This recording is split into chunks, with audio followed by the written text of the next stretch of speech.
ह्या दिसांनी मराठी राजभाषेचं खूप विषय चर्चा चलता. What is your say on this? नाही, मराठी राजभाषा जावची ही गोंयांत प्रत्येकाची त्या वेळार मागणी आशिल्ली. आमी त्या आंदोलनात आशिल्ले, पूण त्या नंतर आमी त्या आंदोलनांतल्यान काडटा पांय घेतलो. कारण आमच्या वेळार त्या वेळा वयल्या लिडरांनी कितें केलें तें आमकां कळुना. आमी रस्त्यार आशिल्ले आनी लिडर आमचे ते कितें करताले आनी तातूंतल्यान तो दोगो त्या वेळार मराठी राज्यभाशेक दिलो, त्या बद्दल भाशेक दिलो. आतां as far as Goa is concern, दोनूय भाशा ज्यो आसा त्यो प्रामुख्यान वापरल्यो गेल्यो वता. सर्वसाधारण मनशाच्या घरा ही कोंकणी भाशाच चलता.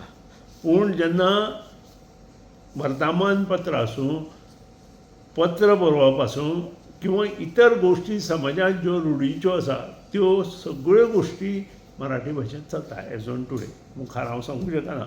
त्या खातीर तांचें मत आसा की समान दर्जा अश्यो दुसऱ्या स्टेटींनी आसा, समान दर्जा जावचो असो.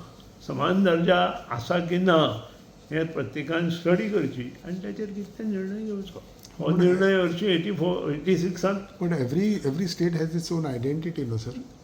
खूब स्टेटींत दोन दोन आसात. For example north eastern states आसा, तातूंत दोन दोन राज्यभाशा आसा. आतां ह्याचेरूय विचार विनिमय जावपा जाय. आयडेंटिटी आसात, त्या बद्दल दुबाव ना. पूण आमची कोंकणी सुद्दां गांवांत वता तेन्ना चेंज जाता. ताचेरूय आमी विचार विनिमय करपाक जाय. So what is your say then? म्हजो सांगलें न्ही हांवें, इक्वल दर्जो दवरून जर ताणें काम केलें आसत